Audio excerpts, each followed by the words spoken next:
Hai, masih bersama saya, Mr. Z, bicara. Tentu saja bicara tentang kebenaran berdasarkan fakta, data, dan realita. Teman-teman, terkait dengan kasus Nikita Mirzani, makin kesini makin rame, makin banyak yang memperhatikan, menjadi sorotan publik, dan tentu saja makin banyak yang membahasnya. Namun, dari semua kejadian perjalanan sidang, begitu banyak drama yang tentu saja memperlihatkan inilah wajah hukum di Indonesia. Teman-teman, saya ingin membacakan sebuah berita. Baru setelah itu kita akan membahasnya. Hal ini terkait penolakan hakim terhadap permintaan Nikita Mirzani mengenai adanya rekaman flash disk. Langsung saja dari sumbernya ya. Dari inilah.com. Tegas, hakim tolak 2 kali permohonan Nikita Mirzani untuk putar rekaman soal Reza Gladys. Hakim Pengadilan Negeri Jakarta Selatan kembali menolak permintaan artis Nikita Mirzani untuk memutar bukti rekaman dari pihaknya. Rekaman itu diklaim memuat tuduhan terhadap Reza Gladys tentang mengintervensi persidangan. Hal itu disampaikan Nikita saat menjalani sidang lanjutan atas kasus dugaan pemerasan dan tindak pidana pencucian uang di Pengadilan Negeri Jakarta Selatan. Beri saya waktu untuk memutarkan rekaman yang mulia, kata Nikita di ruang sidang utama Pengadilan Negeri Jakarta Selatan. Hakim ketua pun langsung menolak permintaan Nikita tersebut. Selain itu, hakim juga meminta kuasa hukum Nikita untuk diam. Tidak ada kesempatan memutar rekaman. Penasihat hukum, tolong diam ya, ujar hakim. Hakim menegaskan bahwa agenda persidangan hari ini adalah acara pembuktian dari jaksa penuntut umum dari mendengarkan keterangan saksi-saksi. Kami sudah siap, silakan duduk di samping penasihat hukum, ucap hakim. Namun demikian, Nikita tetap memohon kepada hakim agar pemutaran rekaman diizinkan. Jawaban serupa hakim kembali menolak permintaan Nikita itu. Izin memutar rekaman yang mulia, kata Nikita. Sekali lagi saya perintahkan untuk duduk di samping penasihat hukum, ujar hakim. Sebagaimana diketahui, Nikita didakwa melakukan pemerasan bersama-sama dengan asistennya Ismail Marzuki alias Ismail Saputra terhadap Dr. Reza Gladys Pretianisari. Reza merasa diperas sebesar 4 miliar rupiah agar Nikita Mirzani mau tutup mulut setelah mencemooh produk kecantikan besutan bos skincare tersebut. Alhasil, Reza mengalami kerugian sekitar 4 miliar dan kredibilitasnya sebagai dokter hancur. Atas perbuatan Nikita dan Mail didakwa dengan pasal 45 ayat 10 huruf A untuk pasal 27B ayat 2 Undang-Undang nomor 1 tahun 2024 ya, perubahan Undang-Undang ITE. Kemudian pasal 369 ayat 1 junto 55 dan juga pasal 3 Undang-Undang nomor 8 tahun 2010 tentang pemberantasan tindak pidana pencucian uang. Oke. Kita bahas ya teman-teman ya untuk yang satu ini ya. Oke ya teman-teman ya, ini terkait dengan penolakan hakim terhadap permohonan Nikita untuk memutar flash disk. Begini teman-teman, bukannya hakim tidak mau, tapi ada prosedurnya.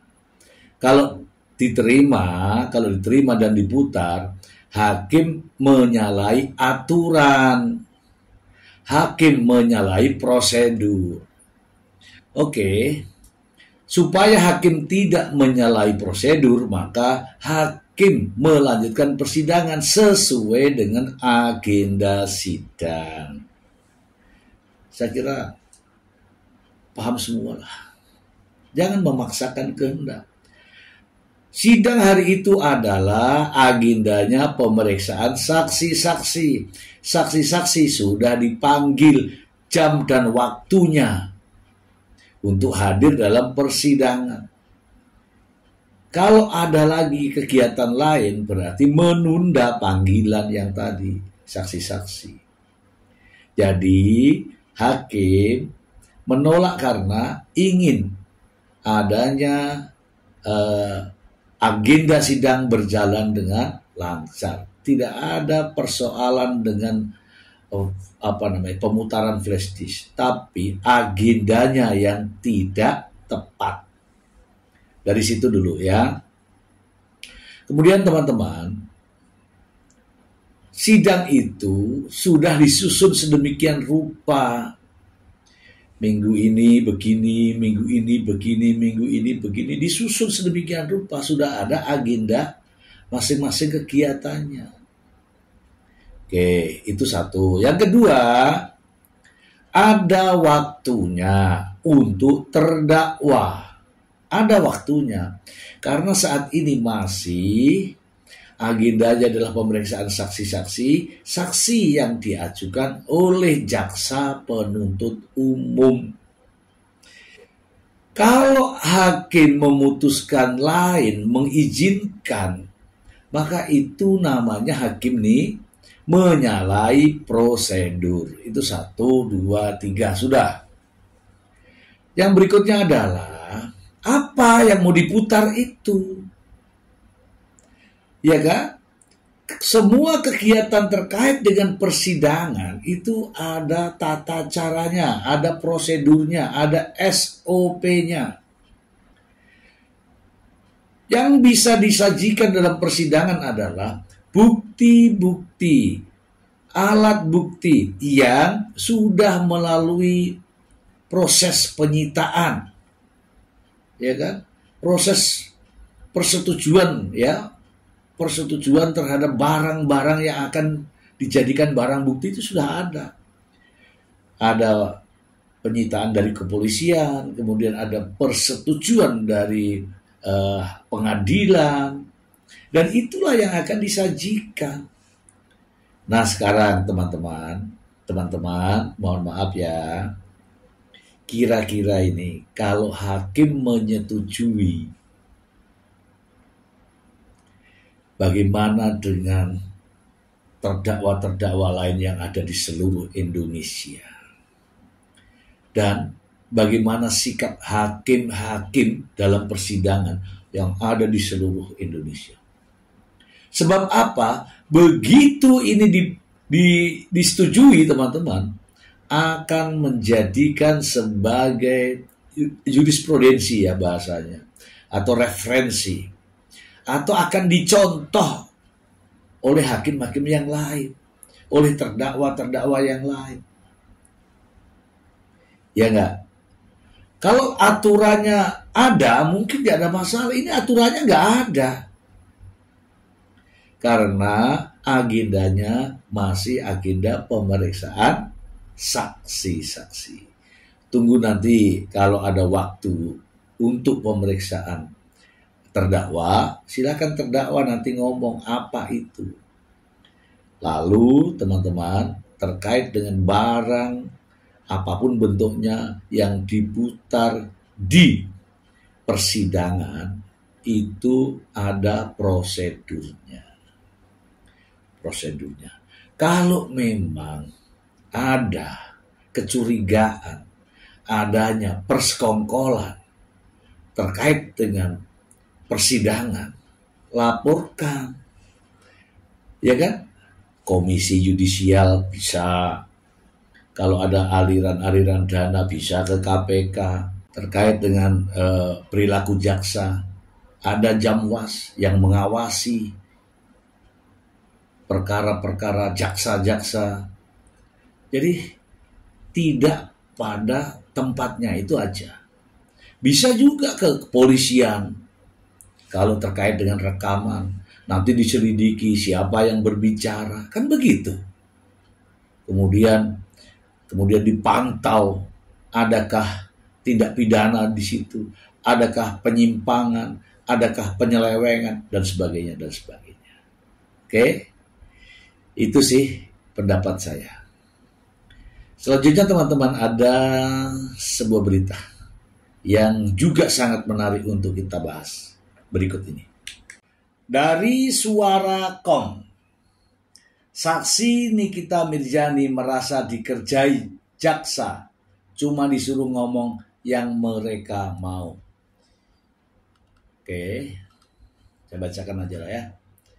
Suara.com, suasana panas sempat terjadi dalam sidang lanjutan kasus dugaan pemerasan dan pengancaman dan duga TPPU terhadap Reza Gladys dengan terdakwa Nikita Mirzani. Dalam persidangan tersebut, persidangan yang beragendakan pemeriksaan saksi-saksi tersebut berlangsung tegang hingga memicu keributan. Nikita Mirzani yang duduk di kursi terdakwa meluapkan amarahnya saat jaksa persidangan yang beragendakan pemeriksaan saksi-saksi tersebut berlangsung tegang hingga memicu keributan.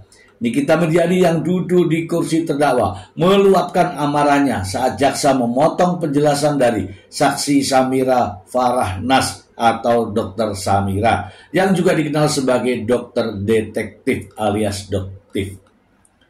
Artis yang kerap disapa Nyai itu melontarkan protes keras, membentak hingga memukul meja. Tindakan tersebut memicu kegaduhan di dalam ruang sidang, sehingga majelis hakim memutuskan untuk menunda dan menskors jalannya persidangan. Fahmi Bahmid selaku kuasa hukum Nikita Mirzani menjelaskan duduk perkara yang memicu ketegangan tersebut. Menurutnya, keributan terjadi karena jaksa berulang kali memotong keterangan saksi yang mereka hadirkan sendiri. Jaksa itu ingin bertanya dengan jawaban sesuai dengan yang dia inginkan jawabannya, kata Fahmi Bahmid dalam acara tersebut. Fahmi menyebutkan keterangan saksi yang dihadirkan jaksa justru tidak sesuai dengan harapan mereka dan berpotensi merugikan pihak jaksa sendiri. Di saat ada saksi mengungkapkan kebenaran material dalam persidangan dan itu membenturkan jaksanya. Jaksanya yang marah, jaksanya memotong, disitulah terjadi persoalan, ujar Fahmi. Keluhan pun sebelumnya sempat disampaikan sendiri oleh Doktif usai bersaksi di sidang Nikita Mirzani beberapa hari lalu. Ia merasa dikerjai jaksa karena cuma dihadirkan untuk memberikan keterangan yang diharapkan sang pengadil saja, tanpa mau tahu seperti apa cerita latar belakang masalah dari versinya.